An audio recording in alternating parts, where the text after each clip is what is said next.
Bom dia. Que a graça e a paz do Senhor esteja sobre todos nós nessa manhã. Confesso a vocês que temor e tremor tomam meu coração nesse momento. Orem por mim. Confesso a vocês também que sinto uma imensa alegria e um enorme privilégio de poder, no sábado de manhã, no dia do Senhor, ao final de uma Semana Santa, partilhar a palavra de Deus com os irmãos. Durante essa semana, muitos temas foram tratados aqui. Vimos passos de Jesus, passos de fé, passos de humilhação, passos de comunhão, justiça, fidelidade, e ontem vimos os passos de renúncia. E quando pensei em passos, pensei no meu hobby. Eu gosto de correr. Alguns aqui gostam de correr também. E quando eu corro, para ocupar a minha mente, eu ouço sermões, palestras, alguma coisa assim. E no começo dessa semana, resgatando alguns materiais antigos, eu tive contato com um sermão de 2006, do pastor Fernando Iglesias, lá no NASP em São Paulo. E a história me chamou muita atenção e eu guardei para compartilhá-la com vocês nessa manhã. Ele conta que era o início do seu ministério, um dos primeiros distritos em que esteve. E um dia ele recebeu uma chamada, um telefonema na parte da tarde. E ao receber esse telefonema, ele atendeu e do outro lado da linha era uma irmã chamada Graça. E a irmã chamada Graça falou assim: pastor, eu preciso muito que o senhor venha até a minha casa, tem que ser agora. E ele foi. E no caminho ele foi rememorando aquilo que ela havia falado para ele. E ela dizia para ele que ela tinha um filho. E o filho estava doente. Quando ele chegou na casa, uma casa na zona leste de São Paulo, ele percebeu que o filho não estava doente. O filho era doente. Ele sofria de uma síndrome de Charger. E a mãe contava que aquela criança, quando nasceu sem o céu da boca, com lábios leporinos. Nasceu sem capacidade de digerir comida e precisava de uma sonda. Os médicos falaram para ela que aquela criança nunca ia andar. Aquela criança nunca ia falar. E que aquela criança teria no máximo de 8 a 10 anos de vida, não mais do que isso.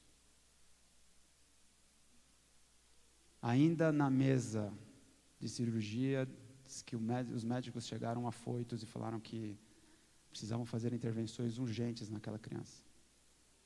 E esse é o quadro que ela recebeu. Quadro difícil. E o pastor Iglesias foi pensando, novo no ministério ainda, o que eu falo para essa pessoa? Porque as palavras fogem, não é verdade? O que eu posso falar para essa pessoa? E ela disse para ele assim, falou: pastor, eu não pedi para o senhor vir até aqui para o senhor orar para que o meu filho seja curado. Eu pedi para que o senhor viesse aqui para que o senhor orasse para que ele sofresse menos. Porque junto com todo esse quadro, o médico disse assim para ela: a sua criança vai ter muitas convulsões. E se ela tiver muitas convulsões, o tempo de vida dela vai diminuir. Pastor, o Paulinho, o nome da criança, hoje tem em média 20 convulsões por dia. Eu não aguento mais vê-lo ele sofrer. Você deve estar pensando assim: puxa vida, o último dia da Semana Santa, tema de vitória. O que essa história tem a ver com isso? É que a história não terminou aqui, pelo menos não nesse dia. O pastor Iglesias já estava saindo. E de repente ele parou, e um impulso fez com que ele voltasse e perguntasse para aquela mulher: Graça, se você pudesse voltar no tempo, se você pudesse voltar no tempo e ainda estar grávida e soubesse desse quadro do Paulinho, se você pudesse poupá-lo desse sofrimento, você passaria por tudo isso novamente? E a Graça olhou nos olhos do pastor Iglesias e falou assim: pastor, tudo novamente. Porque eu sonho com o dia em que Jesus me trará essa criança nos seus braços, e ele será perfeito, e ele correrá na minha direção, e hoje ele não pode me abraçar, mas lá ele vai me abraçar, vai me beijar e vai conversar comigo. Vitória. Vitória de uma pessoa que pregou o seu eu na cruz, que caminhou em direção a Cristo, e nele, e somente nele, recebeu vitória. Feche seus olhos, vamos orar. Querido Pai que estás nos céus, a Tua palavra vai ser aberta, Senhor. E nós estamos aqui porque ela é Tua, é ela que tem poder, é nela que te encontramos, Senhor. Se encontre com a gente hoje, nós te pedimos. Permita que nos méritos de Cristo possamos andar na Tua direção e encontrar a paz que só em Ti é possível. Te pedimos e te agradecemos desde já. Em nome de Jesus. Amém. Abra sua Bíblia em Mateus 28.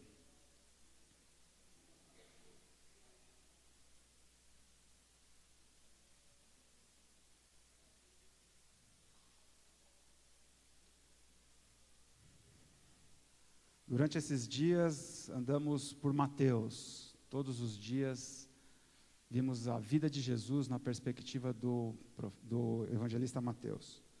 E agora estamos no final do livro, no capítulo 28, e no verso 18. Se você já abriu, na minha versão diz assim: E chegando-se Jesus, falou-lhes, dizendo: É-me dado todo o poder no céu e na terra. Portanto, ide, ensinai todas as nações, batizando-as em nome do Pai, do Filho e do Espírito Santo, ensinando-as a guardar todas as coisas que eu vos tenho mandado. E eis que eu estou convosco todos os dias, até a consumação dos séculos. Amém. 3 pequenos versos, enormes verdades. Poderíamos passar dias falando sobre isso. Mas vamos analisar apenas 3 contextos. Eu dei a isso o nome dos 3 todas, porque por 3 vezes Jesus fala todas. No verso 18 ele diz: foi-me dado todo o poder. Outras versões dizem toda a autoridade. No verso 19 ele diz: ensinai, ide, e ensinai a todas as nações. E finalmente no verso 20 ele diz: ensinai-os a guardar todas as coisas. No verso 18, toda autoridade. Por que toda autoridade? Porque Jesus, quando resolveu vir a essa terra, ele se autolimitou. Ele se autolimitou. Quando Jesus veio a essa terra, quando ele sonhou com você desde a eternidade e te amou desde a eternidade e resolveu vir a primeira vez a esse planeta, ele se esvaziou de si mesmo. Nós vivemos na época não do esvaziamento. Nós vivemos na época do eu. Muitos de vocês aqui devem acompanhar redes sociais. E as redes sociais hoje têm um treco chamado selfie. O que quer dizer? Eu. Porque nós vivemos num mundo do eu. Mas Jesus, quando ele veio a essa terra, ele se limitou e ele se esvaziou de si mesmo.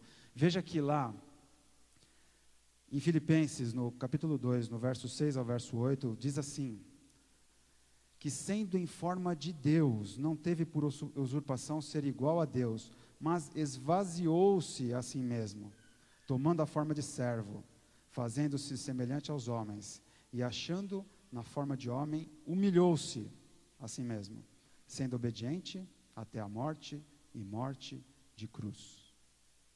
No conceito do mundo em que nós vivemos hoje, vencer, vitória, é ser bem-sucedido, não é? Bem-sucedido profissionalmente, bem-sucedido academicamente. Nós privilegiamos o ter e às vezes o ser. Nós queremos colocar o self na frente de todas as coisas.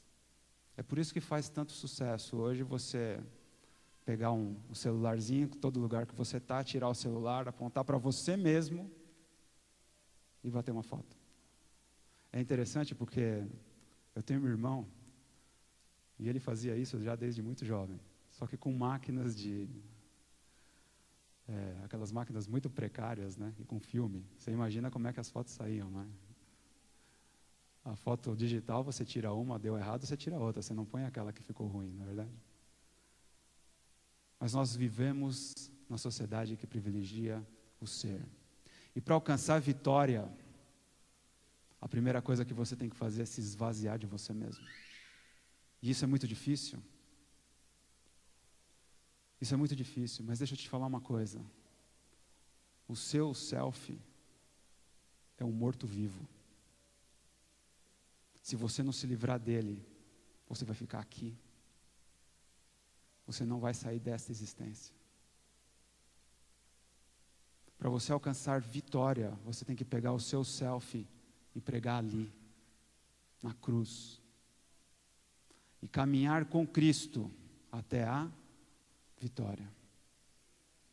Primeira lição desses textos que nós obtemos agora. Jesus se esvaziou de si mesmo. Se nós queremos andar com Cristo, nós também precisamos nos esvaziar de nós mesmos. Sabe aquela história do carro? Senhor, estou saindo para trabalhar, senta aqui do meu lado agora e vamos comigo. É verdade, no mundo real você precisa estar dirigindo, mas na tua vida você tem que sentar do lado e falar, Senhor, senta o Senhor ali e o Senhor dirige. Porque se eu dirigir, eu vou digitar no celular, no caminho, e eu vou bater esse carro. A gente pegou essa mania agora, né? De andar com o celular digitando. Senhor, senta o Senhor no trono da minha vida. É uma música do Arautos que fala isso, né? Se Ele não for o primeiro, se Ele não estiver no trono da sua vida, não há mais nada para fazer. Primeiro ponto, então, você precisa se esvaziar do seu self. Você quer ser vitorioso na vida cristã? Você precisa se esvaziar do seu self, de você mesmo.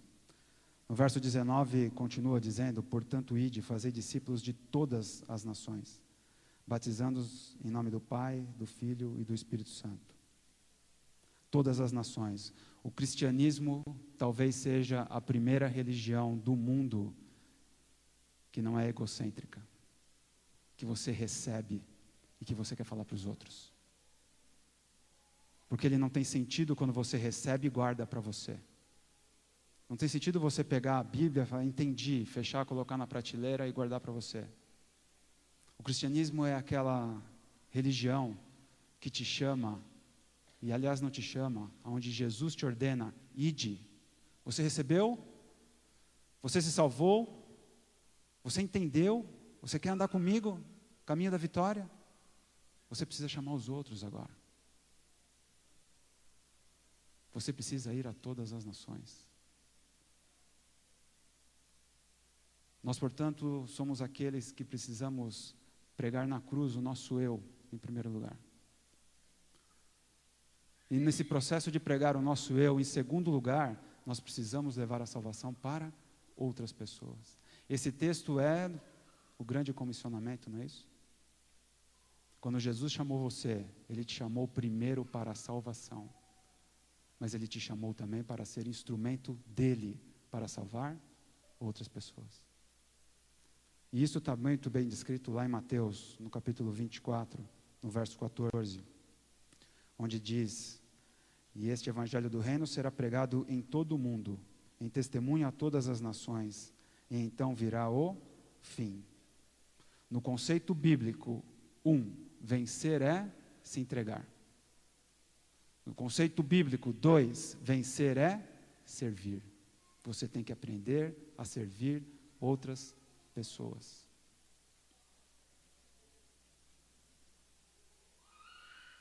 É interessante que na semana passada Eu não sei quantos acompanharam aqui, mas a igreja lançou um novo projeto. Um projeto chamado Facebookeiros. É um nome meio estranho, não é? Mas por trás dele tem uma grande verdade. Tem uma grande verdade. Nós não podemos negar que esse universo da internet é uma poderosa ferramenta de pregação do Evangelho. E nós temos que nos utilizar dele. Ou o diabo vai utilizar. E ele está utilizando, não tenha dúvida disso. Há uma frase muito interessante que parafraseou uma passagem da Bíblia onde diz assim: eu e o meu Facebook, o quê? Vocês lembram? Serviremos ao Senhor. A quem o seu Facebook está servindo? A quem a sua profissão está servindo? A você ou a Cristo? A quem a sua capacidade acadêmica está servindo? A você ou a Cristo? A quem as coisas que Deus te deu? A gente tem a mania de, na hora de orar pelo alimento, falar assim: Senhor, que tu possas abençoar esse alimento. Tudo bem. Deus já abençoou, porque o alimento está na tua mesa. Tudo que você tem é bênção de Deus na tua vida, porque se Deus não tivesse te abençoado, você nem abriria o olho hoje. O seu coração está batendo agora, porque Deus permite. Os teus olhos estão abertos agora, porque Deus permite. Tudo o que você tem pertence ao Senhor. Como diz um amigo meu, quer você queira, quer você não queira. Quer você aceite, quer você não aceite. A sua vida vai glorificar a Cristo ou não. Você vai aceitar o ID ou não. Você vai servir. Porque quando você resolver pregar na cruz os teus desejos das tuas missões nessa terra, e resolver colocar no teu caminho os passos de Cristo, você vai obter vitória. E é interessante porque a vitória não é só aqui nessa vida, né? Aliás, não é somente lá na vida eterna. A vitória já é aqui. É para já. Faça uma experiência. Você que ainda não largou tudo para andar com Cristo, faça uma experiência. A Bíblia diz: prove-me, não é? E as pessoas só pensam em bens materiais quando Jesus diz: prove-me. Mas prove ao Senhor em todas as coisas. E eu tenho certeza absoluta que você vai viver muito melhor aqui. Terceiro, ensinando-os a guardar todas as coisas que eu vos tenho mandado. Todas as coisas. O cristianismo não é uma religião de escolhas parciais. Eu faço isso, mas eu não faço aquilo. Isso aqui eu acho que é interessante. Você percebeu que na época do selfie, na época do eu, todas as frases começam com eu? Eu acho, eu penso, eu imagino. Eu acho que não é bem assim, acho que não é bem assado. As pessoas têm uma tendência natural, pela sociedade em que a gente vive, de exercer o eu ou o meu, né? É um outro pronome que também a gente gosta muito, não é verdade? Ou eu ou o meu. Mas lá em Deuteronômio, no capítulo 30, o verso 15 e 16, diz assim: olha, que hoje ponho diante de ti a vida com o bem e a morte com o mal.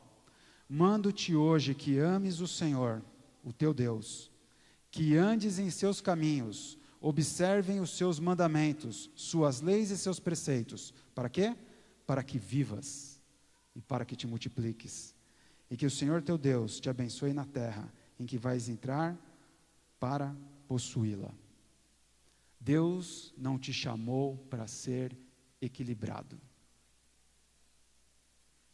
Deus te chamou para obedecer. Mas que Deus tirando que é esse? Ele quer que eu obedeça. Que bom que Ele quer que Ele te obedeça. Que você o obedeça. Sabe por quê? Porque você, se não obedecer a Deus, já está morto. Não porque Ele quer. Quando Ele pede para você obedecer, é porque Ele quer te proteger desse mundo. Desse mundo que quer que você fique aqui. É por isso que Deus pede para você obedecer. É para que o seu eu, que não está pregado ali, não o atrapalhe no caminho até a vitória. Não se engane. Quando o eu pensa, quando eu acha, e quando esse eu acho ou esse eu penso o afasta do que Deus falou, pode ter certeza absoluta. Pode ter certeza absoluta. O caminho não terminará num local bom. Nós vivemos um tempo ainda nesse contexto, de que como a gente acha muito e a gente pensa muito, a gente coloca as nossas coisas, o carro na frente dos cavalos, não é? Quem tem poder é a palavra do Senhor. Quem tem poder não é uma igreja física, não é um pregador, não é um músico, não é um sistema para ser usado como evangelismo. Quem tem poder é a palavra. A palavra modifica. É a palavra que modifica. E se a gente não atrapalhar, Deus suscitará de pedras filhos a Abraão. Conta a história de um pregador americano, de uma pessoa que estava já em estado terminal. Já sabia que estava com seus dias contados. E ele não cria em Cristo. Embora tivesse frequentado muitas igrejas, ele não cria em Cristo. E não se engane, muitos de nós aqui dentro estamos aqui e às vezes não cremos em Cristo. E essa pessoa não cria em Cristo e ele já estava num estado de últimos dias da sua vida. E o pregador estava desesperado com essa condição exatamente porque ele não aceitava Cristo. E ele resolveu no seguinte: vou começar tudo de novo e vou abrir as páginas da Bíblia, e assim como Jesus fez com os apóstolos no caminho de Emaús, falou, vou começar a estudar tudo de novo com ele, desde os profetas. E começou a estudar, e estudou tudo de novo, e chegou ao final, ele olhou para o pregador e falou assim, continuo não acreditando. E o pregador abriu para ele mais uma vez, em João 3,16. Você consegue lembrar desse texto? Porque Deus amou o mundo de tal maneira que deu seu Filho unigênito para que todo aquele que nele crê não pereça, mas tenha vida eterna. E o homem ouviu e mais uma vez não se mexeu. E ele repetiu. Pois Deus deu o seu Filho. E continuou repetindo, repetindo, repetindo, repetindo. E o homem foi lendo, e de repente ele leu mais uma vez. Porque Deus amou o mundo de tal maneira, e começou a tremer, que deu o seu Filho unigênito para que todo aquele que nele crê. Ele faltou o ar, não pereça, mas tenha vida eterna. E começou a chorar e disse, eu entendi, eu estou salvo. Eu estou salvo porque Deus me amou de tal forma desde a eternidade que o seu Filho foi à cruz, para que pelo poder dele na cruz eu fosse salvo. Isso só aconteceu pelo poder da palavra. Não há outra forma de explicar o poder da cruz senão na palavra. O meu filho passou pelo meu iPad e mudou a configuração. E ele está desligando sozinho. Tá bom?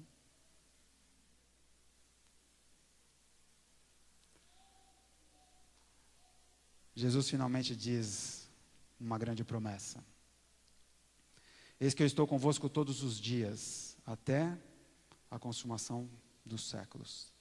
Quem é esse Jesus que está conosco? Ouça isso. Cristo, o carpinteiro galileu. Ele não foi médico, mas curou todas as enfermidades. Ele não foi advogado, mas explicou os princípios básicos da lei e lhe deu seu verdadeiro valor. Ele não foi escritor, mas inspirou as obras máximas da literatura mundial. Não foi poeta nem músico, mas é a alma de todo poema e de toda a música da vida. Ele não foi orador, mas é o intérprete de todos os corações. Ele não foi literato, mas escreveu no livro de todos os séculos as mais belas páginas. Não foi artista, mas iluminou os gênios de todos os tempos. Não foi estadista, mas fundou as instituições mais sólidas da sociedade. Não foi general, mas conquistou milhares de almas de países inteiros. Não foi inventor, mas inventou a fonte da felicidade perene. Não foi descobridor, mas detectou os mundos encantados da imortalidade. Cristo, o carpinteiro, Galileu. Simples como uma criança e profundo como um filósofo. Diáfano como o cristal e misterioso como a noite. Sublime como as excelsitudes de Deus e amigo dos míseros seres humanos. Severo como um juiz e carinhoso como uma mãe. Terrível como a tempestade, aprazível como a luz solar. Amigo de madalenas contritas e inimigo de impenitentes fariseus. Humilde entre vivas e hosanas, sereno entre aclamações. Que seja morto e crucificado. Cristo, o carpinteiro, Galileu. Faça dessa última parte agora uma oração na sua cabeça. Nós, seres mortais, te amamos, porque tu nos amaste. Cremos em ti porque tu és o caminho, a verdade e a vida. Nós te esperamos, porque o teu reino não é desse mundo. Não podemos viver sem ti, porque tu nos sustentas a vida. Não podemos lutar em ti, porque tu és o sustento em nossas fraquezas e a vitória em nossas derrotas. Não podemos sofrer sem ti, porque tu és o bálsamo em que nossas feridas e a aurora das nossas noites. Nada sabemos sem ti, intolerável é o nosso próprio eu. Contigo, todo o difícil se torna fácil, porque teu jugo é suave e o seu fardo é leve. Somos infelizes sem ti, porque nosso coração está inquieto, até que descanse em ti. Por ti vivemos e por ti queremos morrer, porque tu és a ressurreição e a vida eterna. Cristo, carpinteiro Galileu. Cristo, Filho de Deus. Cristo, Rei imortal dos séculos. Autor desconhecido. Colossenses 1, 16 e 17 vai dizer: todas as coisas foram criadas por Ele e para Ele. E Ele é antes de todas as coisas. E todas as coisas subsistem por Ele. Você quer alcançar vitória nesta vida e principalmente para a eternidade? Você precisa andar nos passos do Galileu. Nos passos do Galileu. Você precisa pregar o seu eu na cruz. Se entregar. E dizer: Senhor, eis-me aqui. O que o Senhor quer de mim? Toma a minha vida. Toma os meus pensamentos. Toma tudo o que eu acho. Eu tenho pensado muito ultimamente, Senhor. Eu tenho achado muito ultimamente. E esse meu pensar e esse meu achar talvez não esteja me levando para um lugar seguro. Me leva o Senhor para onde o Senhor quer que eu vá. Mas e o Paulinho? Eu não sei do Paulinho. Não sei onde está o Paulinho, nem o que aconteceu com ele. Muitos anos já se passaram. Mas eu sei da história de pessoas que entenderam que Cristo se esvaziou, mas que Ele tem todo o poder. De pessoas que aceitaram o ID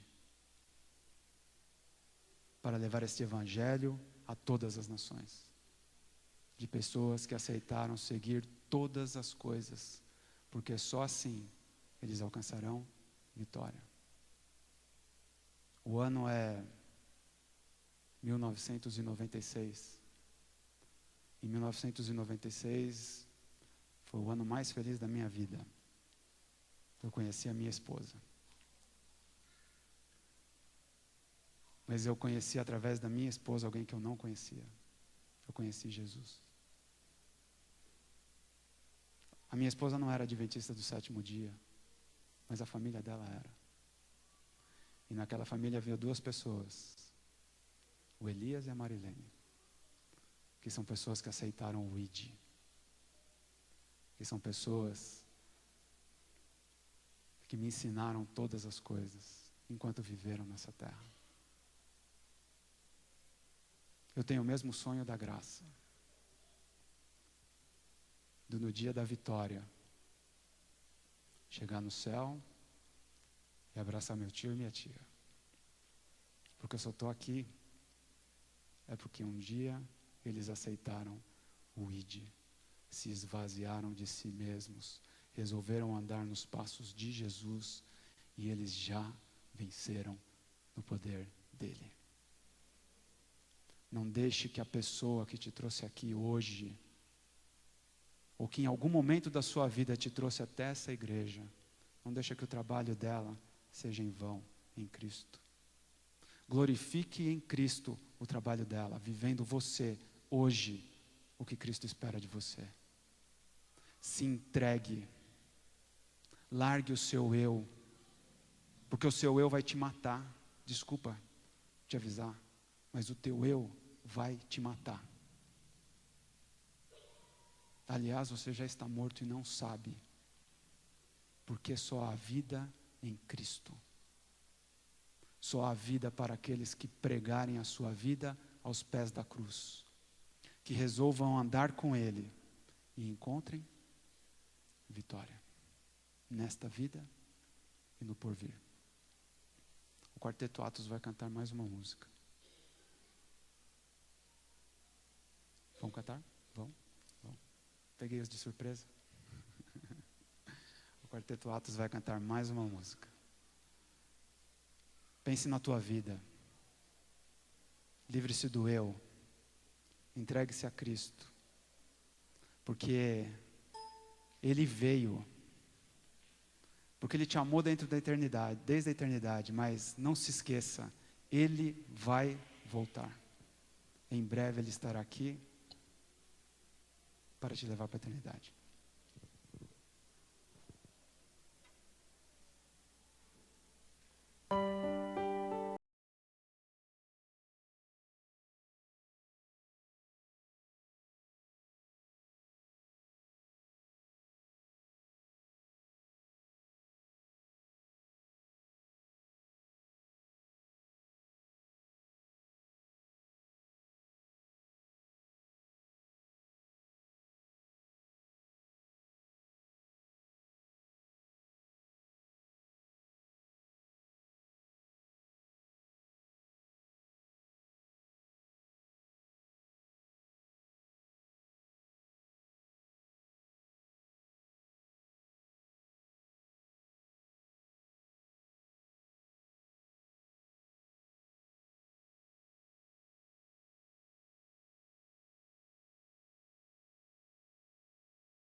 Muito obrigado ao Atos por mais uma bela canção. Vou chamar o pastor aqui. O pastor orou por todos nós durante a semana toda.